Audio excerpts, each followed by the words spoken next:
नाज़रीन, हम बात कर रहे थे कि हुकूमत पर जो कीमतें बढ़ाने के बाद बम गिराया गया है, पेट्रोल की कीमतें और डीजल की कीमतें। अब आपको बताते हैं कि हुकूमत ने गरीब आवाम पर एक और बम भी गिराया है और वो है एलपीजी की कीमतों में इजाफा। सर्दी आते ही पहले तो गैस वैसे ही चूल्हों में नायाब हो जाती है, घरों में दस्तियाब नहीं होती, और अब एलपीजी की जो कीमत है वो बढ़ाने के बाद 11.8 किलो का घरेलू सिलेंडर जो है वो ₹1.32 महंगा कर दिया गया है। बिल्कुल, और ऑप्शन भी और कहीं नहीं बचता ना। जब आपके पास गैस नहीं होगी चूल्हे में तो आपने एलपीजी के सिलेंडर ही भरवाने हैं। एलपीजी भी महंगी होगी तो फिर गरीब आदमी किधर जाएगा। इसी पर बात करने के लिए इरफान खोखर साहब, चेयरमैन एलपीजी इंडस्ट्रीज एसोसिएशन, हमारे साथ मौजूद हैं। खोखर साहब, आप वेलकम कहेंगे पार्किंग में।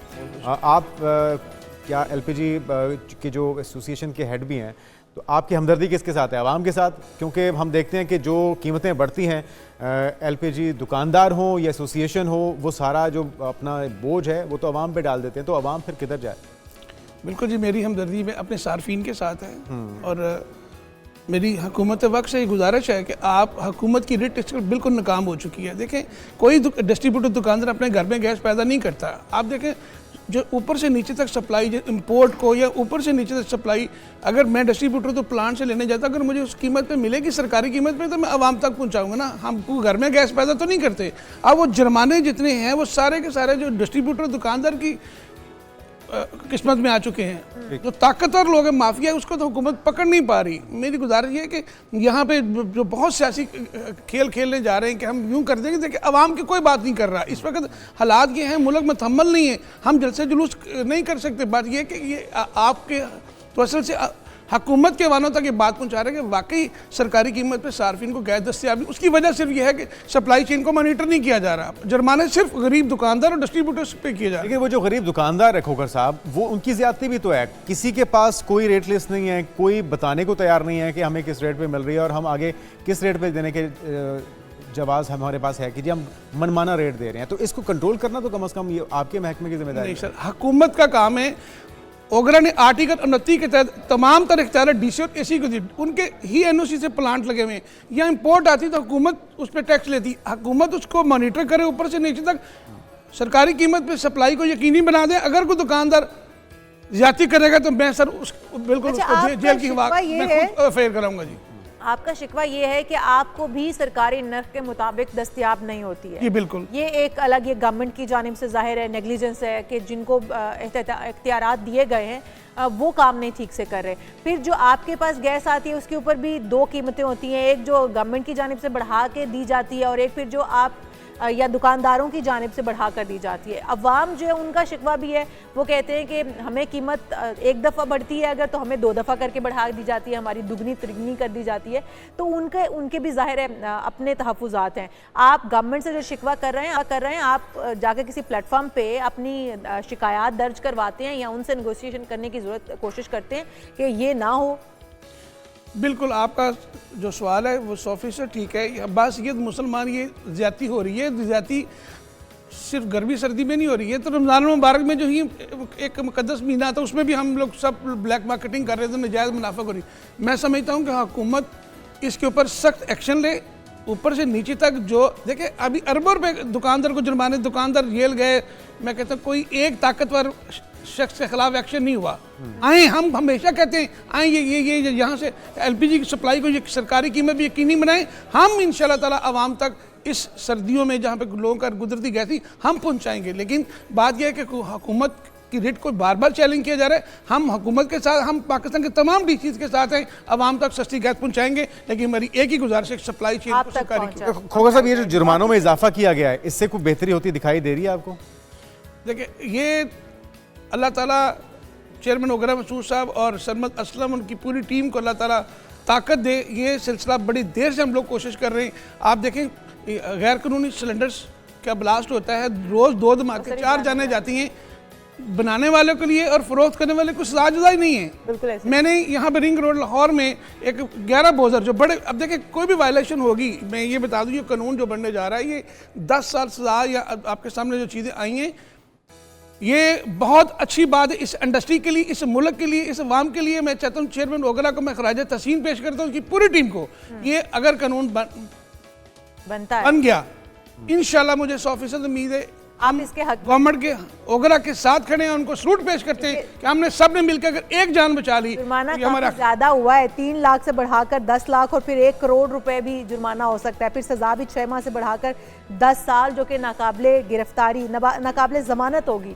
तो ये जो सजाएं हैं आप इससे मुत्तफिक हैं? मैंने तो नॉन बेलेबल ऑफेंस के लिए कहा हुआ कि उसकी बेल नहीं होनी चाहिए और को उम्र कैद होनी चाहिए। देखें एक बंदे की सिलेंडर बनाने से आप देखें कि घर के 4-6 अफराद पूरा कुनबा खत्म हो जाता है, उसके लिए मैं कहता हूँ उसको सजाए मौत होनी चाहिए। नाकिस सिलेंडर बेचना ये गैर कानूनी, लेकिन इजाफी कीमत पे देना ये भी तो गैर कानूनी। देखें उसके ऊपर भी तो इतलाक होगा। बिल्कुल हर उस वायलेशन पे इतलाक होगा जो गवर्नमेंट की रिट को चैलेंज करेगा, जो गैर मेरी सिलेंडर बनाएगा, गैर मेरी बोजर बनाएगा, गैर मेरी इक्विपमेंट बनाएगा, कोई चीज भी गैर कानूनी बनाएगा वो आप जेल। अच्छा, ये जो इजाफा हुआ इसमें आप भी इसकी जद में आएंगे क्योंकि डिस्ट्रीब्यूशन जो है। देखिए जी मैं कहता हूँ अगर मेरा बेटा भी मासूम जान ले रहा है, अगर वो गलत काम कर रहा है, अगर वो मेरा बेटा इसमें जद में है सारे लोग, ठीक है, मैं कभी भी आपका ऑनर कह रहा हूँ, ये याद रखिएगा मेरे मरने के बाद ही मेरी 25 साल की कोशिश के बाद ये कानून बनने जा रहा है। चल आप याद करें 3 दिसंबर 2006 को पाकिस्तान में किसी के पास लाइसेंस ही नहीं था, आज लोगों को लाइसेंस बनाए, ओगरा के लाइसेंस याफ्ता लोग भी गैर मेरी सिलेंडर बना रहे हैं।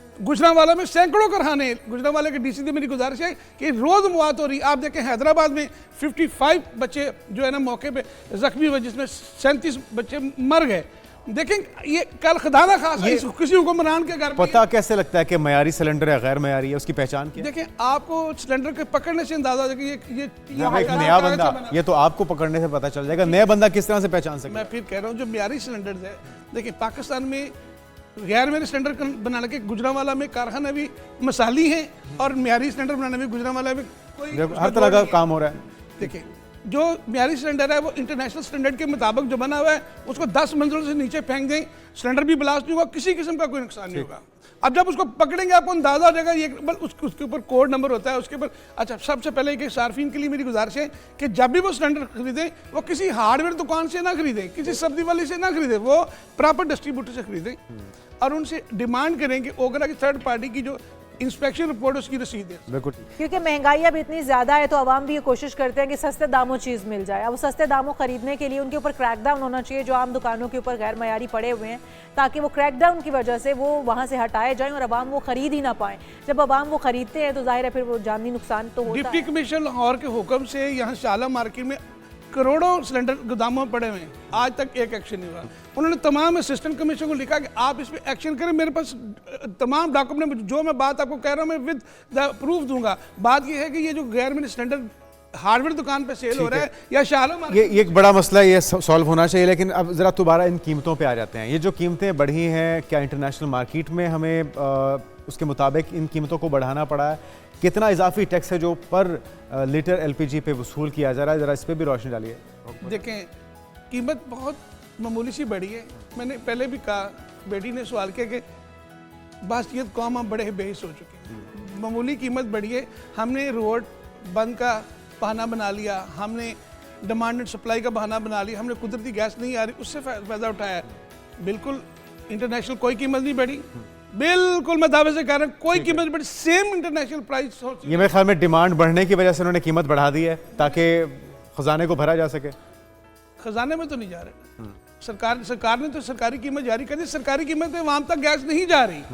हम सब मिलकर जो ताकतवर लोग हैं वही सब कर रहे हैं। हुकूमत ने देखिए, हुकूमत ने बहुत मामूली सा इजाफा किया, ये सारा इजाफा ताकतवर माफिया की नहीं। देखिए वो ये मामूली सा इजाफा जिसको आप कह रहे हैं वो भी अरबों खरबों रुपया बन जाएगा जब पूरे पाकिस्तान में बिकेगी चीज़। बिल्कुल ठीक कह रहे हैं आप। देखें 1 kg में 1000 kg होती है, अगर फर्ज करें 100 रुपए किलो की ब्लैक हो तो आप अंदाजा करें कितने अरब डेली का बना, तो फिर 200 अरब सिर्फ महीने का बनता है। तो हम इतना आप इसको मामूली सा इजाफा कह रहे हैं, लेकिन वो निकल तो आवाम की जेबों से रहा ना 200 अरब। हुकूमत ने एक मामूली सा किया, लेकिन हमने खुद और जो ब्लैक में बिकना है वो मेरे ख्याल में 1000 अरब से भी ऊपर निकल जाएगा। मैं कहता हूँ आप, मैं सिर्फ कह रहा हूँ कि एलपीजी की जितनी शॉप्स हैं इसको सिर्फ एक बाकायदा लाइसेंस कर दें, हम मुल्क का आधा कर्जा अपने ज़िम्मे लेने के लिए तैयार हैं। जो बत्तागिरी में पुलिस ले रही है, कराची में देखेंगे पुलिस एक इलाके में आप 5,000 पर डे पे है, बाकी जगह पे भी है, ये बाकी सरकारी इदारे जो ले रहे हैं। अगर इसको पूरी एक लाइसेंसिंग कर देंगे, जितनी शॉप्स हैं इनको बाकायदा लाइसेंस दे दें, हमें ना पुलिस तंग करे, ना हमें कोई इदारा ब्लैकमेल करे, क्योंकि इसको हम कोई गैर कानूनी काम करना नहीं चाहते। आपकी डिमांड ये है कि जो गैर कानूनी तौर पर काम कर रहे हैं, जो रजिस्टर्ड नहीं है, जिनके पास लाइसेंस नहीं है, वो काम ना कर सके, ब्लैक में काम ना हो।